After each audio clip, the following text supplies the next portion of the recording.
자, 이번 시간에는 이제 선인 측 와형, 선인이 이제 옆으로 누워 있다는 형태거든요. 자, 그동안에 지금 이제 계속 그 인물형에 대해서 얘기를 합니다. 그래서 여러분들이 인물형에 대해서는 이제 여러 가지가 있겠지만 대체적으로 남자와 여자로 나누잖아요. 그래서 남자의 형국은 어떻고 여자의 형국은 어떻다라고 이제 여러분들이 정확하게 말씀을 하실 수 있어야 돼요. 단지 이제 여기서 어떻게 중요하게 남자와 여자로 나눌 것이냐 하는 것들은 그 형세는 이제 인형, 사람의 모양은 거의 다 금성체지요. 금성체로 이렇게 둥그름한데 금성체도 될 수 있고, 근데 목성체도 된다고 하는데 목성체는 이제 너무나 커요. 그래서 목성체는 아니고 대체적으로 금성체가 사람의 형상을 나타내게 됩니다. 그래서 선인이 측와형, 누워있는 형세라는 건데, 선인하면 대체적으로 이 정도 되겠죠? 이 정도 걸어가겠죠, 이렇게. 이 정도 되겠죠, 선인. 그럼 이제 남자와 여자는 어떻게 구별할 것이냐는 것도 여러분들이 생각을 하셔야 돼요. 남자는 대체적으로 커요. 그러면 약간 낮은 것은 이제 옥녀라고 하겠죠. 옥녀나 선녀. 선녀는 여러분 틀립니다. 즉, 옥녀하고 선녀, 옥녀하고 선인하고는 거의 이제 옥녀가 약간 낮다면은 선인은 굉장히 높아요. 근데 선녀 같은 경우는 약간 뾰족한 형태를 가지기 때문에 여러분들 요건 좀 조심을 하셔야 돼요, 나중에. 단지 이제 그러면 이 남자와 여자를 어떻게 구별할 것이냐 하는 것들은 뭘로 한다고 그랬죠? 앞에 있는 안산이나 조안산에 있는 음성을 가지고 하는 거예요. 남자가 좋아하면은 뭐예요? 남자가 좋아하는 문필봉이나 그다음에 옥대나 이런 것들이 있으면은 뭐예요? 남자가 되겠죠. 근데 만약에 여자들은 뭘 좋아합니까? 빛이나 그다음에 거울이나 화장대나 이런 것들이겠죠.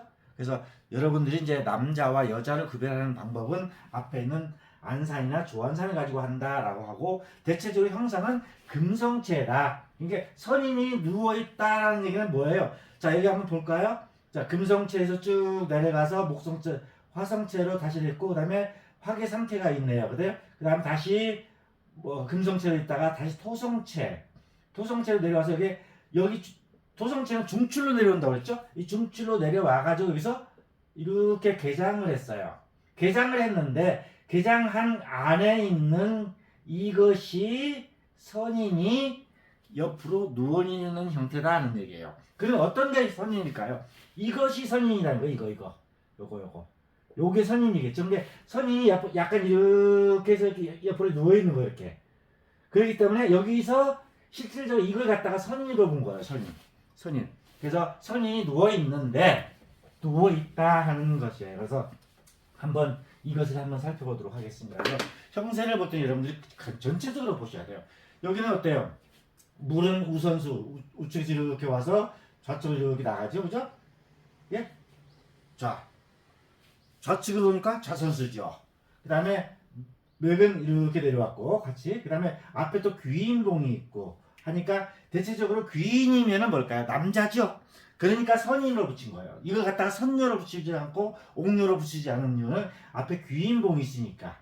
그래서 이걸 갖다가 선인 측 와형이다라고 했다. 그러면 이럴 경우에는 과연 이제 혈이 어디에 있고 왜 이게 발복이 어떻게 되느냐는 것을 나눠야겠죠.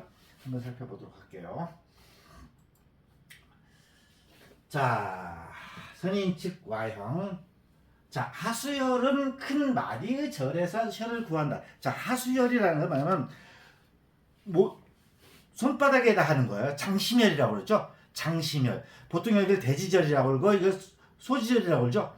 대지절, 소지절 이렇게 대지, 중지, 소지 이렇게 얘기를 하잖아요, 그죠? 그래서 이걸 갖고 얘기하는데 이걸 갖다가 보통 손에서는 여기를 갖다가 합곡혈이라고 그래요. 호구혈이라고 그래요. 여기 호구혈은 절대 하면 안 되겠지요. 그래서 선인 측화혈, 하수혈은 큰 마디절이란다는 게 대체적으로 호구혈은 어디냐면 이렇게 폈을 때 이 마디 가운데. 근데 실질적으로 여기서는 어떨까요? 여기에서 호구절, 여기에 호구가 되죠. 여기에는 쓸 수가 없겠죠. 그 다음에 대지절이라고 하는 것은 제일 큰 마디. 아까 이것은 뭐예요? 개장천 심한 거예요. 개장천 심한 거. 그리고 이게 청룡백호도 되지만은 본신이 되겠죠. 내려와서 요게 지금 선인이라는 거예요. 여기 선인. 그러니까 이것이 즉 손 모양이다 이거야. 손 모양으로 누워 있다. 그렇기 때문에 여기가 선인이고 손 모양으로 되어 있으니까 여기가 호구열이다. 즉 여러분들 이제 앞에서 여러분들 봤던 것이 뭐냐면 손의 형태에서는 호구열은 절대 쓰지 마라. 왜? 호구열을 쓰면 안 된다라는 것을 배웠죠, 여러분들요. 그래서 호구열은 절대 쓰면 안 된다. 그 다음에 대지절에다 한다. 대지절에다 왜 하는지 한번 볼까요? 자, 여기서 아마 이제 세 가문이 여기다 묘를 쓴 것 같아요. 한 사람은 대지절 제일 큰데, 그 다음에 한 사람 가문은 호구열에다 썼고, 그 다음에 두 번째는 이제 식기절, 이게 소지절, 식기절이라고 그래요. 식기절 이걸 식기절 여기다 이제 묘를 쓴 것 같아요. 여기다가 한 사람 여기, 한 사람 여기다 이렇게 묘를 썼다는 얘기예요. 자, 한 가문은 호구열에 하장했는데 호구열은 아까 뭐라고 했어요? 호구열에다 쓰면은 절손한다, 굉장히 안 좋다라고 했죠. 그래서 호구열은 피해라. 그런데 여기다 썼기 때문에 어땠어? 갑작스런 병으로 정신을 잃고 고생하다가 나중에 한 사람이 과거에 등과했는데 결국은 벼슬에 나가지 못했다. 결론적으로 여기는 혈이 아닌 것 같다. 왜 그랬어요? 호구열은 쓰면 안 된다고 그랬죠. 당연히. 자, 다시 한 가문은 집계성과를 식기절에다 하장하였다. 이게 식기절이라고 그랬죠? 이게 대지절이고, 식기절에 한 사람은 어땠어요? 식기절 또한 이 가문 이 사람도 실질적으로 발복하지 못했다. 또 한 가문은 큰 마디인 대지절에 하장했다. 자, 대지절에 하장했다. 자, 왜 대지절하고 식지절하고 차이점이 뭐냐 하는 것을 이제 여러분들이 알아야지 왜 식지절에 쓰면 안 되고 대지절에 쓰면 안 되는 걸 알겠죠. 아까 얘기했을 때 호구는 분명히 안 된다는 걸 했고, 그러니까 이거와 이거의 차이점을 한번 알아보도록 할게요. 자, 식지절에 하여라는 하장은 12년을 쇠하고, 여기서 좀 중요한 게 또 나오네요. 그죠? 여러분들 앞에서 우리가 살펴봤죠? 하장을 하고, 여러분들이 이제 하장이라는 것은 매장이죠. 생장이죠. 매장을 하고 몇 년 있다 발복한다고 그랬죠? 예, 보통 1기라고 그랬어요. 1기. 1기가 몇 년이에요? 12년이죠? 대체적으로 12년 후에 발복을 해요. 여기서도 또 12년이 나왔네요. 12년을 쇠하고 나서 18년 후에 발복하였다. 즉 사람이 좋은 사람 탄생하고 또 과거에 등과하여 벼슬살이를 하였다. 즉 이 사람은 굉장히 벼슬도 하고 좋은 사람도 태어나서 됐는데 왜 그러냐 하는 것이죠. 자, 이것은 누구 거냐 하는 게 이순씨의 조다. 자, 여기는 이제 할머니가 아니고 조지요. 대체적으로 이제 우리가 발복을 논할 때는 바로 아버지를 논하는 것이 아니고 본인을 논하는 것이 아니고 조부, 조모를 논한다고 그랬죠. 이것은 여러분들 정확하게 아셔야 돼요. 자, 이순씨의 조는 8명의 훌륭한 아들이 팔룡지가다. 즉 팔룡지가다는 아들 8이 전부 다 잘 됐다. 그래서 팔룡지가라고 하는데 굉장히 잘 된 거예요. 그런데 일기 후 훌륭한 사람이 태어나. 이게 일기 여기서도 나오죠. 즉 묘를 쓰고 바로 나오는 것이 아니라 12년 후에 훌륭한 사람이 태어나 16세에 과거에 급제하고 모든 자손이 뛰어났다. 무릇 과거에 급제한 사람이 7명이고 모두 조정에 오르고 그 다음에 정권을 잡고 한 명은 또 큰 벼슬을 했다. 그러니까 팔룡지가라고 했던 거예요. 자, 그래서 우리가 여러분들이 이제 앞으로 볼 때는 큰 국세를 보고 여기서 내려오는 것들은 거의 보면은 금성체로 해서 화계삼태로 해서 귀인에서 토성체, 그러니까 어때요? 토생금이고 그다음에 화도 있으니까 거의 무관도 나올 수 있지만은 무관이 나오려면 앞에 뭐가 있어야 한다고 했어요? 천마나 그다음에 깃발이나 북이나 그다음에 칼이 있어야 된다고 했죠. 말이나. 근데 앞에 귀인이 있으니까 이것은 선인으로 본 거예요. 그러니까 선인이니까 뭐겠어요? 대체적으로 문과에 급제를 하겠죠.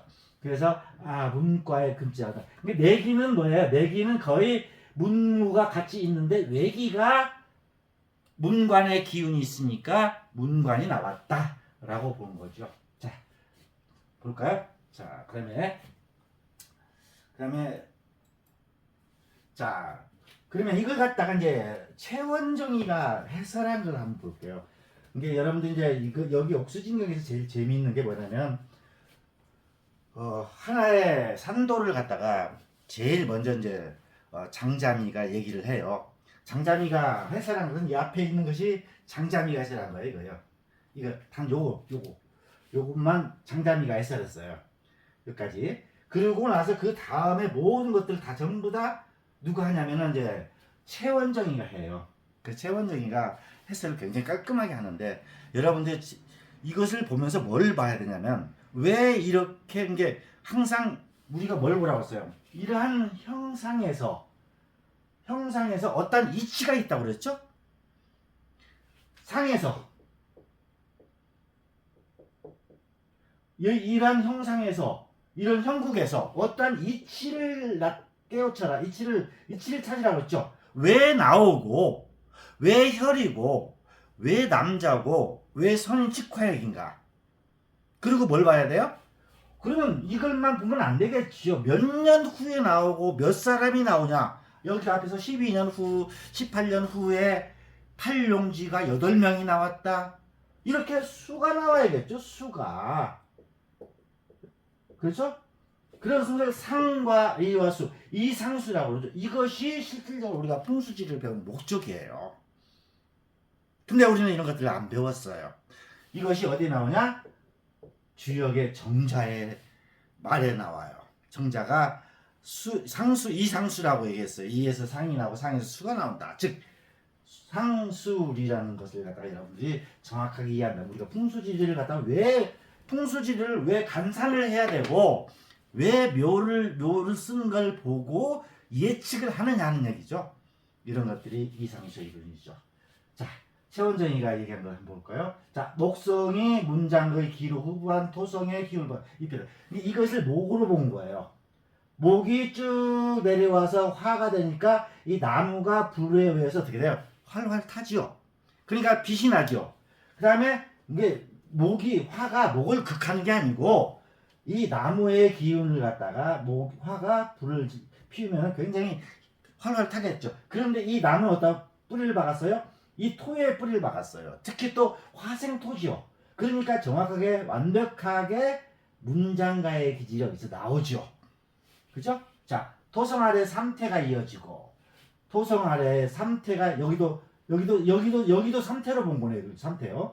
화계 3태는 자우전 공상이 나오니까 굉장히 그 유명한 사람이 나오는 거 맞죠?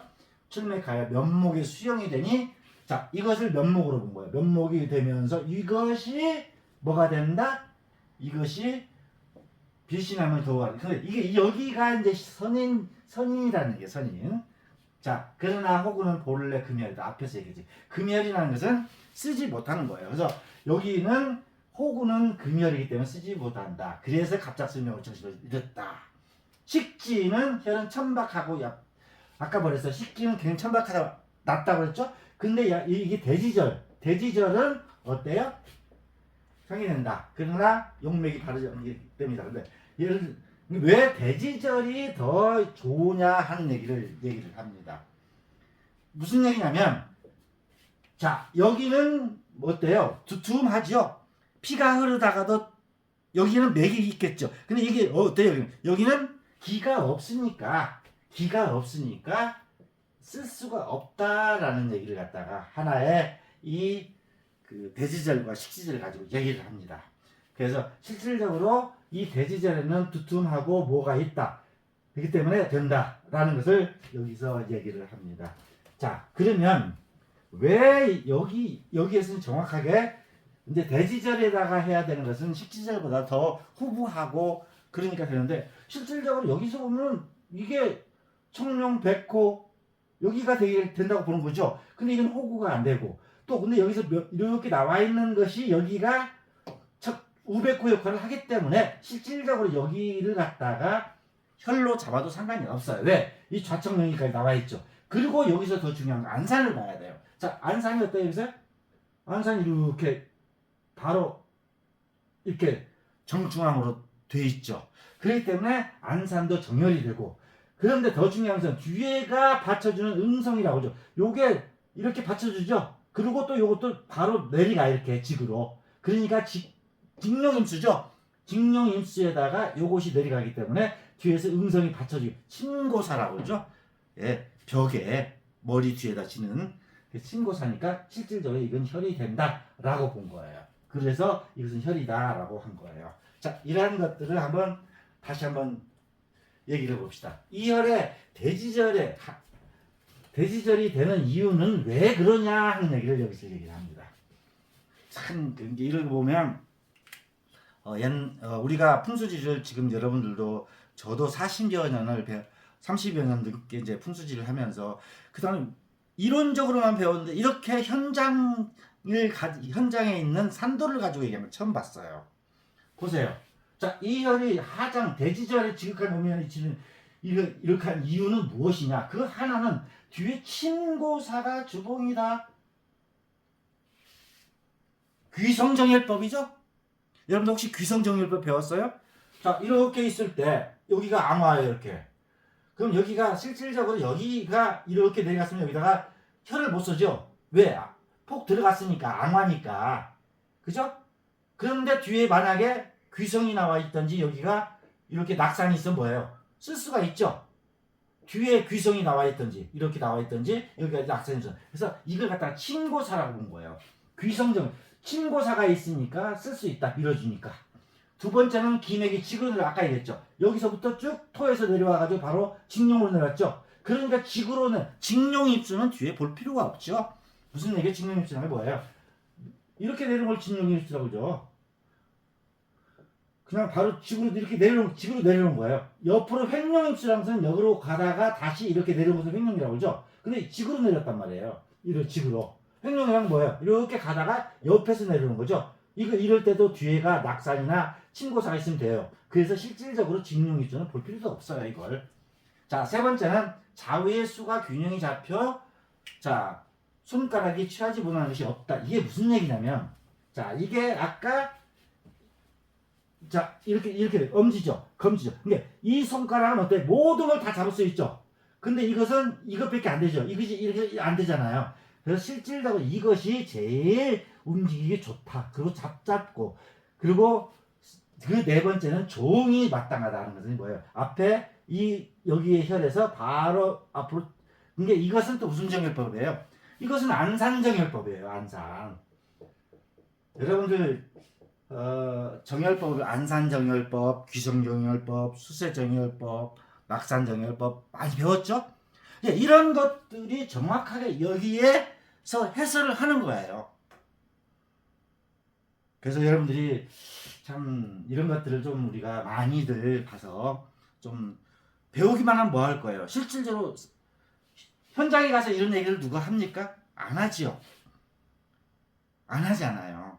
그런데 최원정이가 이러한 산도를 가지고 직접 이렇게 해설하는 거 보면 참 대단한 것이죠. 그리고 다섯 번째는 당국의 대세가 모두 바르다라고 했어요. 즉 여기에도 청룡도 되어 있고 여기가 우백호가 되고 물도 어때요? 우선수로 해서 이렇게 좌선수로 나갔죠, 그죠? 우측 이렇게 와가지고 좌선수로 나갔죠. 그리고 실질적으로 이게 뭐예요?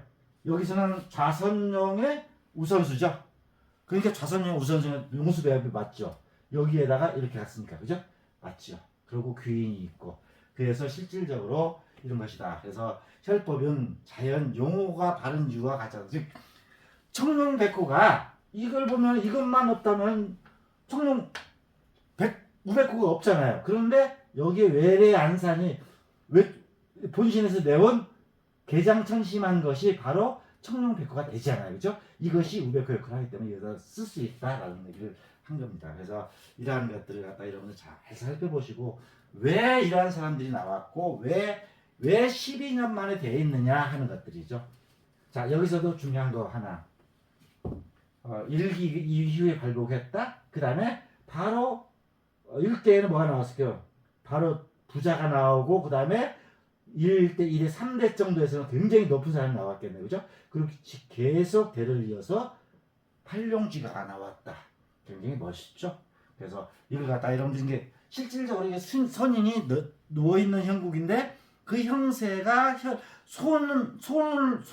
수지전, 손의 형상이더라. 손인데 손을 벌린 형상이더라. 자, 손에선 제일 중요한 것 호구열을 쓰면 안 된다. 대지절과 소지절 있을 때 대지절에 후반으로 쓴다. 근데 만약에 여기서 또 중요한 것 이것이 없다면 여기서 쓸 수가 없어요. 그죠? 왜? 우백구가 없잖아요. 그랬더니 이때는 다시 또 고려를 해야 돼요, 여러분들이. 이런 것들은 갖다가 하나의 선인 측화형이라 해서 여러분들이 해설을 했습니다. 참 굉장히 오묘하죠. 자, 이처럼 여러분들이 배운 것들을 갖다가 한번 정리를 하면서 형국을 갖다 형세를 갖다가 이게 실질적으로 형세론이다, 형국론이라는데 형세만 얘기합니까? 혈이 왜 되는가? 여기가 왜 터가 되는가도 얘기를 하지요. 그리고 정확하게 발복론을 얘기를 하지요. 그 다음에 이 상수 이론을 정확하게 여러분들이 이해를 하신다면은 앞으로 이제 현장에 가서도 많은 것들을 이해할 수 있을 겁니다. 자, 오늘은 여기까지 마치도록 하겠습니다. 감사합니다.